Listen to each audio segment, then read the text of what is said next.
for about 3 months, I didn't work at all. And the way that I was making money is my YouTube channel was still making money. All those videos I posted over the years, my YouTube channel is 10 years old, Nice. 11 years old this year. But Okay. the videos that were posted years ago were still generating revenue, where I didn't have to worry about money. I would have to worry if I didn't work for, a year, maybe more. But for the foreseeable future, I knew that I was okay for several months. Fear stops us from achieving our true greatness. Are you a professional woman who is feeling stuck, unmotivated, or burned out? Are you worried about your wellness? Are you letting fear stop you from crushing your goals?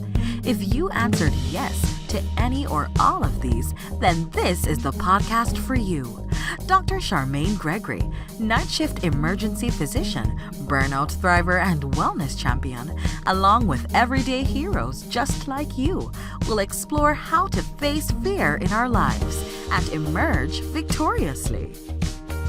Hey, thanks for checking out this episode. Be sure to click the subscribe button and the notification bell so that you get notified when the next video comes out. It only takes 2 seconds to make 2 clicks.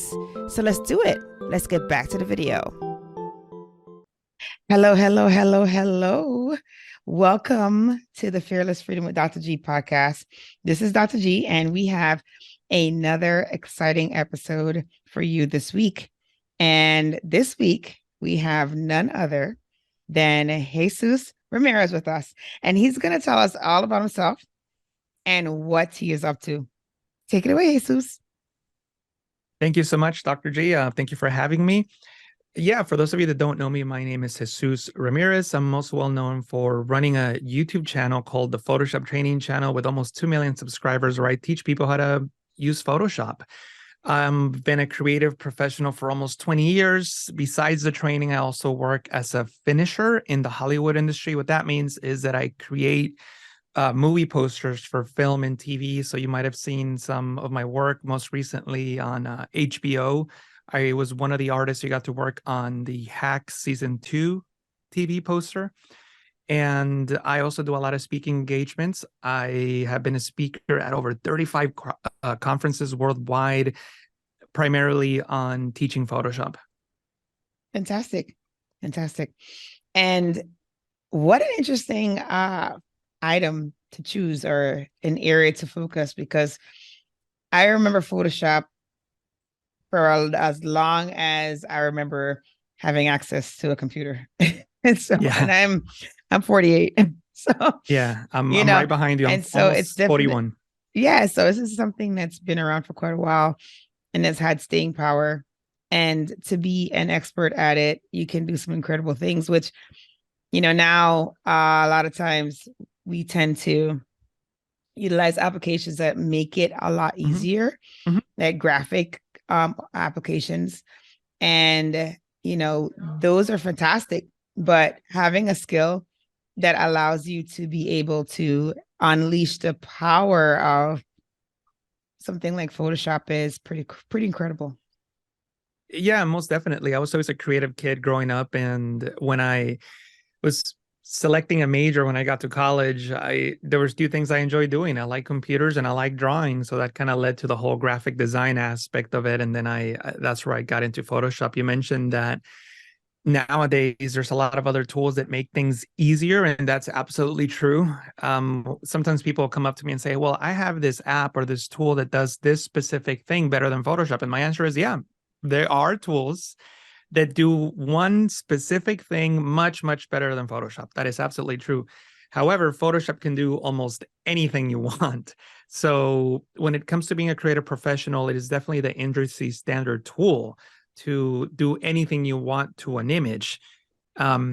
But as I mentioned, there are specific tools that'll do one specific thing very, very well, and that's about it. So that's the difference between Photoshop. Photoshop can do it all. Sometimes it may take more steps, a little more complicated than some of the newer tools.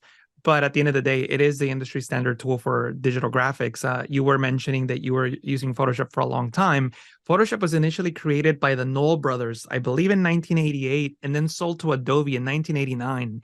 And the interface hasn't changed much. And that's one of the drawbacks, I would say, that you're dealing with an application that was created in the late 80s and it's just been getting it's been evolving ever since, but the interface itself is not much different. If you were to run the first version of Photoshop and compare it to today, obviously there would be a lot of advances, but in terms of like the general layout, it's pretty similar. You wouldn't be lost. Wow, that's interesting. Well, you know what? There's something to be said about that, though, because that is indicative of staying power, which, as we know, with a lot of things that are in the computer age, it's staying power is huge. Like that's not something that is to be taken for granted or taken lightly. So Yeah, I just lost my definitely. And headphones. especially Sorry. these days with the new advent of AI and all the different things that AR is doing, not just in the creative industry, but in all industries. I believe that AI will definitely change the creative industry for the good. I assume, I don't know, but where I really see AI making huge impacts in humanity are in the sciences and medicine and all these other places where we can really develop solutions for problems that will, I think, change humanity. And me as a designer, if a computer can generate a piece of art better than me, so be it, as long as we get those other benefits that will help society as a whole. Fantastic. And then, so tell us about, so you mentioned that, you were in college and you were trying to figure out what is it that you're going to focus on. You like computers, you liked art. And so graphic design sounded like a nice marriage of the two things.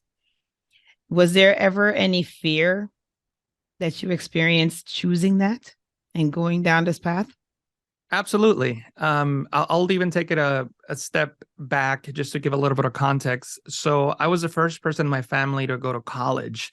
Oh, A story that fantastic. yeah, you go and graduate. Now there's been, I think, two of us who have graduated from college, and a third one is gonna go to college soon. Just got accepted. One of my nephews just got accepted to both San Jose State and Sacramento State. So hopefully there'll be Fantastic. three and more. Yes. But I was Yes. definitely the first one. And I grew up in a with not a lot of means. I was I'm a Mexican immigrant. Just to give even more context, so my dad he was born in the U.S. My grandparents were born in the U.S. My dad, as an adult, moved to Mexico, came back to the U.S. When I was 10, and my dad and I actually went to the same high school. But I'm an immigrant; he's not. My first language is Spanish. His first language is English. So there's that weird dynamic where, like, I'm an immigrant, but my grandma has lived in that house for 40 years or 50 years or whatever it's been. Right. And which is where my dad grew up. So I grew up in the San Francisco Bay Area in California with not a lot of means. For a brief period of time, we moved down to Southern California, where when I was in 8th grade and freshman year of high school, and my mom's brother said to me, "Hey, do you want to come out and make some money?" And I said, "Sure, I want to go make some money. I'm 15. I have no money. Definitely, like I would like some money." So he took me date picking in Southern California, in the Coachella Valley. There's a lot of palm trees where you can, people work picking dates. So my uncle said, "Come and help out and pick dates, and you'll get whatever the hourly wage was, $6 or whatever." And I did it for about 2 hours, and it was a horrifying experience. I take my hat off and give all the respect in the world to people who do that for a living, but I only lasted 2 hours doing that type of work. And from that moment in time, I realized that I needed to learn how to do something. I didn't know what I was gonna learn to do, but I looked around, and in my community, the people that seemed to be doing well knew how to do something. Whether it was a carpenter or like this guy knows how to fix cars, you knew how to do something.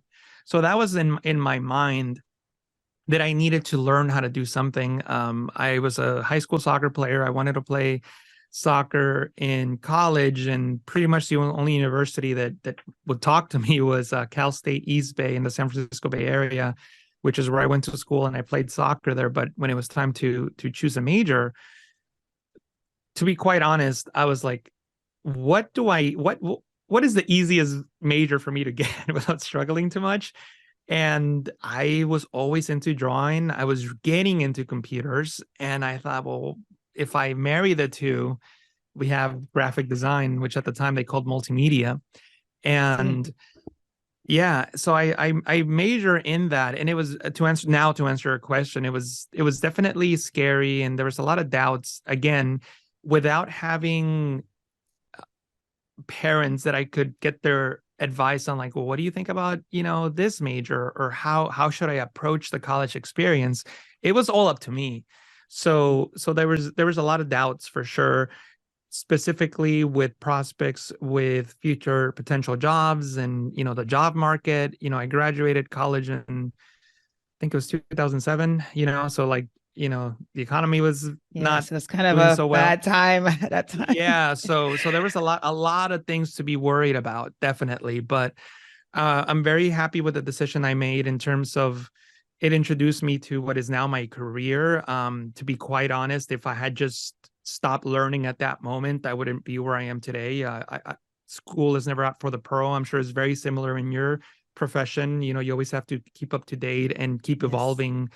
And I think that is true for most, if not all, professions, that you just can't coast. And I think that's been definitely one of the secrets to my success, that I continue to learn. At some point, I started posting videos on YouTube, which was incredible. It completely changed my life. As I mentioned earlier in the show, I have almost 2 million subscribers on YouTube. Congratulations, that's amazing. Thank you so much. That's I appreciate phenomenal. that. Yeah. And because of it, I got a lot of opportunities. I mean, obviously, when you start developing a following, people want to work with you. I started working with Adobe, who is the company that makes Photoshop. Because of Adobe's partnerships, I've gotten to travel the world. I mean, one of the craziest things I've done in my life is Adobe paid for me to go to Sydney, Australia for a week to give a 30-minute presentation. Oh, that's and I was amazing. like, you only want me for 30 minutes? Like, I'll do an hour. I'll do 2 hours. I'll do a whole workshop for a week if you want to. Yeah, I'll do the whole day if you're gonna take me to Sydney and pay me for it. But no, they only wanted 30 minutes, and I love it. Yeah, and I've been very, very fortunate that at this point I've done, like I said, over 30 conferences worldwide. I've done conferences in Mexico City, Panama, in Europe, in Australia, Malaysia, pretty much every major American city. So it's been, I couldn't be more proud of the work that I've done, and also happy with the results. And also one of the advantages of being, so I have different, so my business is a lot of different things I mentioned. It's the training, it's the YouTube channel, it's the client work that I do for the companies that I mentioned earlier. But one of the biggest blessings, I think, of being a content creator on YouTube or any platform, I think, is that content that you create now lives on the internet for a long time, and that can help you in so many different ways. It can help you in getting people now are watching videos that I did 6 years ago, and it's not only helping them, it's bringing me in more work, either for clients or for speaking engagements, or they like the way I taught a video I did 6 years ago, and they'll buy a current course. Or most recently, in October of 2021, I suffered a cervical dissection and I had a stroke. I collapsed while playing soccer. And thankfully, I was very, very close to a hospital. I got medical attention. So I was playing soccer. I started feeling really, really dizzy. The room was spinning so fast, and I didn't know what was wrong. So I grabbed my head and I let myself drop, because I knew that I was going to collapse if I didn't, protected myself. So then people came up to me at the soccer field and asked me what was wrong. I said, I don't know, but I feel really, really bad. I need to see a doctor. Thankfully, this soccer field was less than a 10-minute drive to the nearest emergency room. And I had medical attention within 30 minutes from suffering a stroke, which was incredible. It definitely helped in my recovery. I'm sure you can speak a lot more to the actual science and medicine behind it, but from my understanding, to this day, we don't know how I injured my neck, but the injury on my neck created this dissection and in my neck, in an attempt to heal itself, the artery, in an attempt to heal itself, created a clot. it became dislodged and went into my brain. So from the imaging that I got done, I could see my cerebellum being affected primarily on the right side, a big, huge chunk.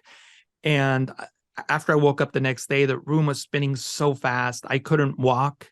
I couldn't stand. And the first neurologist I spoke to sat next to me, next to the bed, and put his hand on my thigh. And he said, among so many things, he said, you might have to come to terms with the fact that you are going to be disabled for the rest of your life, which was crazy to hear, because You were just playing soccer. I was just playing soccer and I had just turned 39. So it's not like, I'm in my 80s and, might make sense to a degree. So everybody walked out of the room at some point, and I remember laying in bed and just thinking no, this is, I'm sorry, this is not going to work for me. And I know that I have a lot of benefits that maybe other people in a similar situation don't have: my relative youth, my relative good health, physical strength, and how quickly I got access to doctors. Also the stroke itself, it probably wasn't as big as other people's. There was a lot of factors that I attribute to me being pretty much normal to this day. But the point is that when everybody left a room, I remember pulling myself up, holding myself to the side of the bed with my arms. And in my mind, I thought, I'm going to start rehab right now. So I just remember barely being able to move my toes and just doing like little baby calf races. And that mentality of, my entire life, I worked hard. I just coming from a community where, most people don't achieve much unless you put in a lot of effort. It wasn't unusual for me to put in the effort. My obsession used to be work, and my obsession became getting healthier. And I remember the reason that I started talking about this is because for about 3 months, I didn't work at all. And the way that I was making money is my YouTube channel was still making money. All those videos I posted over the years, my YouTube channel is 10 years old, 11 years old this year. But the videos that were posted years ago were still generating revenue, where I didn't have to worry about money.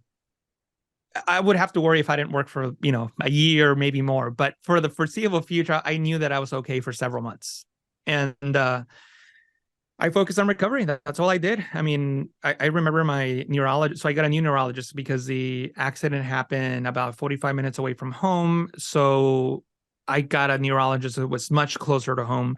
So when I saw my second neurologist, she was an incredible neurologist and loved everything about her. But one of the things she did tell me, she said, slow down, because I don't want you to hurt yourself. Because I was just doing, they said, do one thing and I would do it 10 times, because that's all I did. I would get up and try to walk. I started walking with a walker, then a cane, and then without anything, but I couldn't run. And I was trying to run, but I couldn't do it. My left side was a little affected, but I just kept pushing myself as much as I could. And it helped that I was an athlete growing up, because it made me very aware of my body. So when you're playing sports, at least in my opinion, you have a certain understanding of what your body can and can't do. And you just learn to pay attention to your body. So I felt that I was pushing hard, but I also felt that I was in control ultimately. I never pushed enough where I felt that I was hurting myself, but I can understand that to the outside world, maybe it seemed that way. And I was living alone at the time. So my mom had to move in with me. I lived in a 2-story place, so I couldn't go up and down the stairs without assistance. Okay. Mm-hmm. So I definitely needed somebody there for the first couple months. After that, my mom just stuck around because, she's a mom. So she's going to be there until, right now to this day, she calls me every day, even though I'm pretty much normal now. But the point is that I focused really hard on getting better. I started walking. Eventually, my walks turned from just go from here to the street. Okay, now go around the block once, to every day I was walking 6 miles. And then eventually I could run again. So I started running again. And like, it's funny because I still have videos of me working out at the gym where I'm like in a balance ball holding weights. And I was like, oh my God, you're staying in the balance ball, holding weights, doing one-legged squats. But I just had a stroke like 3 months ago. But I was just so obsessed with getting better. I don't, again, you might be able to speak better to this, doctor, but I was told that after suffering a stroke, after 6 months, that's more or less where you end up. You don't see the biggest improvements happen in the first 6 months, and then it's more gradual after that. So in my mind, I thought I have 6 months to try to get to be as normal as I can be. And I'm happy to say that I'm back to playing soccer again. I just played soccer last night. Every now and again, I get dizzy, or, like headaches will pop up. But, 95% of the time, it feels like it happened to somebody else. It didn't happen to me. Every now and again, I do get reminded of like, oh yeah, I had a stroke. So I start feeling really dizzy or something. But besides that, it's pretty normal. That's incredible. I mean, there's so many things in what you said that are absolutely phenomenal, because it is not an easy thing to one day have everything, your health, everything. And then the next day to be told that it is potentially taken away or gone, perhaps forever. Yeah. And so, that's that whole attitude that you had when everybody left the room. I think that more than anything is the thing that propelled you to wellness, because, it's a funny thing, the body, as the medical community, we can only kind of go by patterns, right? So like the science will, you do observations, you collect data. You can't really do like a randomized controlled trial on a patient who, to say, because how do we know if someone's going to have a stroke? We don't really know. We can re-stratify and say, well, this group of people who have these particular characteristics could potentially have a stroke, but you never know if that they will ever have one, right? So given that, everything that we do is retrospective, based on patterns of people who've experienced the thing. And so, we are very individual as human beings as well. And so you have a lot of things going into this, as you said, that actually set you up to have a good outcome. You had the proximity of care that was, and in a timely fashion. You had probably a facility that was able to, it's not just proximity, but it's like having a facility that can actually do the procedures that you need for the problem. That's true. That is the other thing. And so like, you had that. And then your baseline, like your body was in good condition. So if you have a body that's in good condition, you have a situation where the tools that you need are available to you, then you have the best chance of success. But even people who have those things, if they don't have the mindset, there is a lesser chance of great success. You clearly had the mindset. Like you told yourself on day one, you know what? They said I have 6 months and I'm going to make the best of these 6 months. I'm going to push myself to the point where, it's uncomfortable, because you realize as an athlete that when you do that, you have the most intense growth. You do perform better, like you knew that already, like you already had that mentality. And so I think that more than anything led to the fact that you had this amazing recovery. And it's an inspiration to people, because even if you have somebody who, say, for example, doesn't have all of the elements that we just talked about, if they have a mindset and they're willing to try and they're willing to push themselves, maybe they don't get back to 100% of where they were, but they will get farther than if they didn't have the mindset, right? So absolutely, that's the thing. Like we can make extrapolations. We can based on previous observation, we can say, maybe this is what's going to happen for you. But honestly, like it really does come down to what's happening here. I agree. In our patients. And that was the mentality I had, Dr. G. I never thought, I hoped to get to as close to 100% as possible. But my mentality was really like, it doesn't matter if I do nothing, this is the line. I'm going to do so that I'm as high as possible away from that line. because whatever that line is, whatever the quote unquote natural, baseline is, I'm going to work as hard as I can to be away from it. And that was my mentality, obviously hoping to 100% or as close to it as possible. Hey, it's Dr. G, and I just wanted to take a quick moment to thank you for listening to this episode. I'm so honored to have you here with me. Did you know that I can help you to get your own podcast started? With my podcasting launch course for professionals, I walk you through everything you need to know about starting a podcast. I'm with you every step of the way, from sign up to launching your show, with 5 episodes ready to go. There's a done for you version that's also available. If you would just rather just do recordings and leave the behind the scenes work up to us, then that one is definitely for you. But either way, we've got your back here at Fearless Freedom with Dr. G. Oh, if you already have a show and you need production services, we have monthly plans available for you. So check out the links in the episode show notes for more information. Let's get back to the show.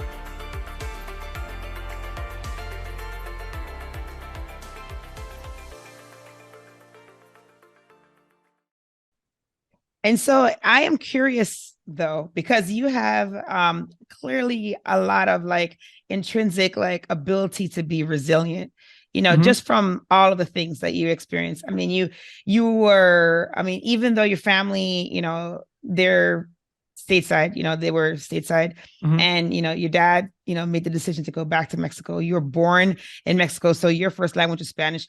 Now you're coming to your dad's country, your grandma's, country. And this is not your original country. Your original country is Mexico, right? So now you're coming to the US, and now you're having to learn the US culture and the language, right? Because that's not an easy thing.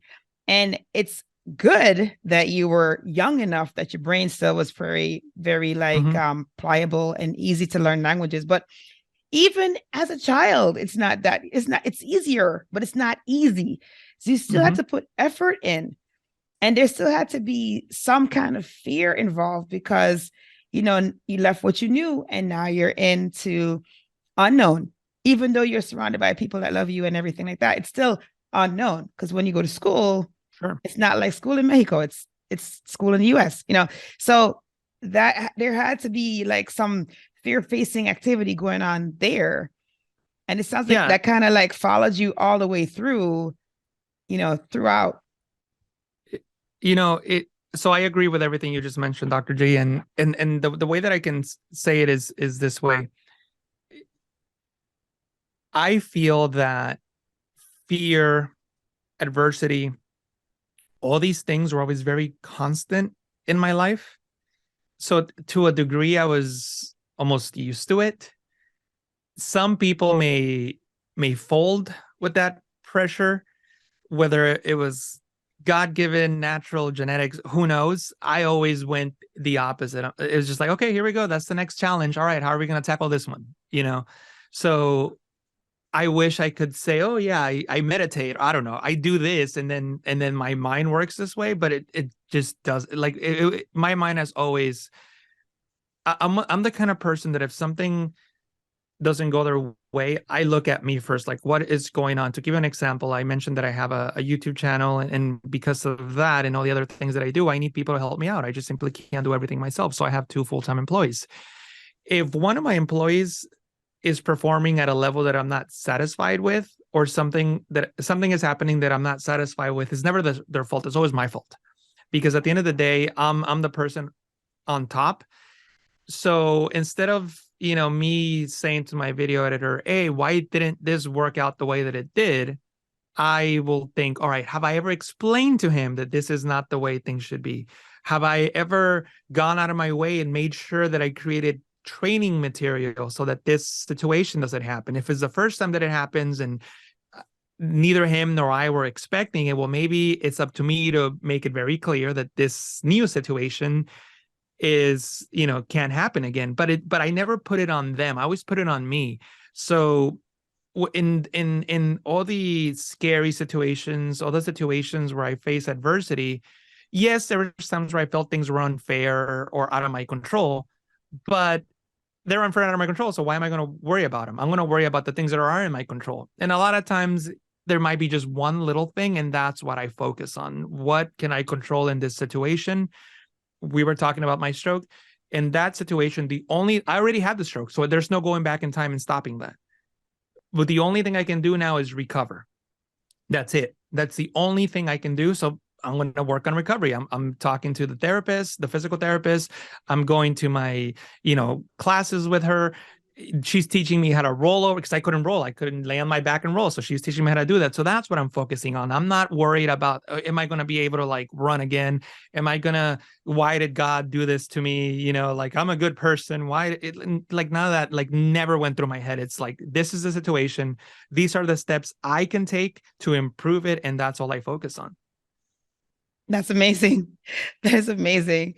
Thank you for sharing that insight, because I think, even though that is natural for you, it sometimes is helpful for someone who it isn't natural for, to hear that process and hear the pathway that got you to success. Because, it sounds like something that has always been a part of you and your personality.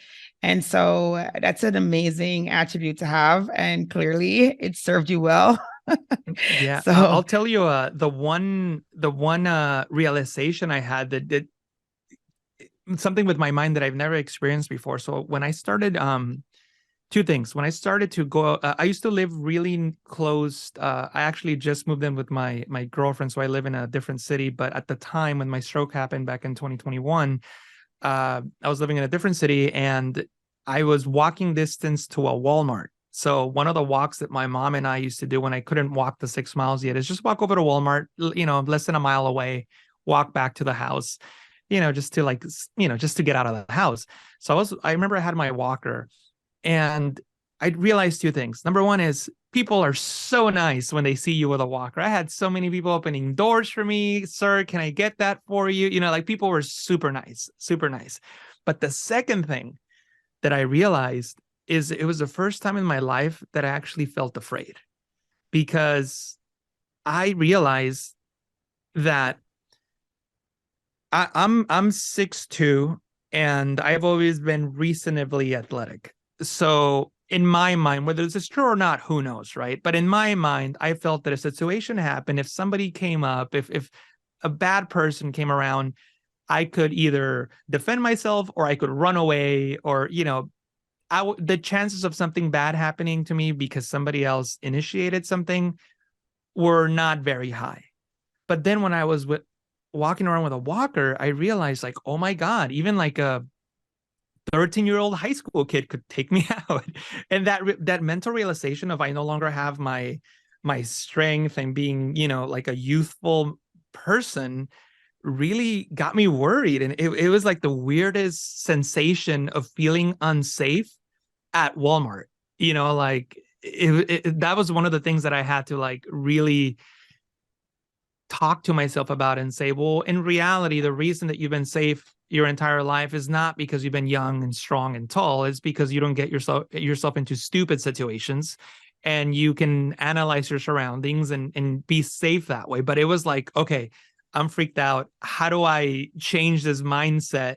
Because it's definitely not helping me. That was a weird one. Oh, that's interesting. So it's like you recognize that you were vulnerable in that position, and that was a thing that made you kind of pause and have some fear. Yes, and I assume everybody goes to that, but in a gradual process, right? Like you might be in your 30s and 40s, and you probably don't feel that. Maybe you feel that when you're in your 80s, but it doesn't happen overnight. It happens over 40 years, right? Exactly. So at some point you might have the realization of like, oh my God, I'm in my 80s, and I definitely can't outrun somebody chasing me. But for me, it was overnight. So that's when it really hits. You're like, oh my God, it happened overnight. But again, I think the real lesson there is that yes, while physical abilities can help you and keep you safe in certain situations, at the end of the day is your mind that really keeps you safe, but not going into certain places, not talking to certain people, walking away from situations. And that's what I told myself, like, that hasn't been taken away. So yes, you might not be able to run, but just don't go that way. Go this way, you know? Nice. That is fantastic. And then, no, this has been really good. And I really appreciate you being so open about how, this whole experience for you has been, because I think it's going to really help those who are listening. And then the other thing is, so now, we've heard your story, which we really greatly appreciate. And we've also heard that you have a lot of talent, right? Because clearly, it's been proven, and basically, your industry is well aware of it, and as a result, you've had great success there as well. So tell us, how can people get in contact with you? So if they're listening, how can they reach out to you? Yeah, they can reach out to me through my website, Photoshop Training Channel. That's the website. That's the YouTube channel. That's the Instagram. But I would say the contact form on the website is probably the best way to get a hold of me, since the social media is not ran by me. Although if a message comes through eventually, one of my assistants will tell me about it. But if they want to, I do read all the website messages. So the website's the best way. Fantastic. That's great. That is great. Listen, this has been an amazing conversation. And I want to know, I have a question for you now, though. The question is, please. Are you ready for the fill in the blanks? Like, that's our tradition on the show. Are you ready for it? Yeah, I'm ready for it. What's the question? Yeah, you ready? All right. So we have 3 fill in the blanks. Okay. All right. So the first one is, if I am fearless, I will. Oh my God. So the internet cut off. What was that? I'm so sorry. Can you repeat again? So there are 3 fill in the blanks. The first one is, if I am fearless, I will. If I am fearless, I will always do what my heart tells me. Nice. The next one is, to me, fearless freedom means. To me, fearless freedom means that I do things because I believe that they're right, not because other people think that they're right. Nice. And then the last one is, my battle cry is. I'm sorry, Dr. J, cut you off again. What was the third one? Yeah, sure. It's, my battle cry is. My battle cry is outwork everybody else. That's the only thing I can control. Love it. Thank you so much, Jesus, for your time and sharing and everything.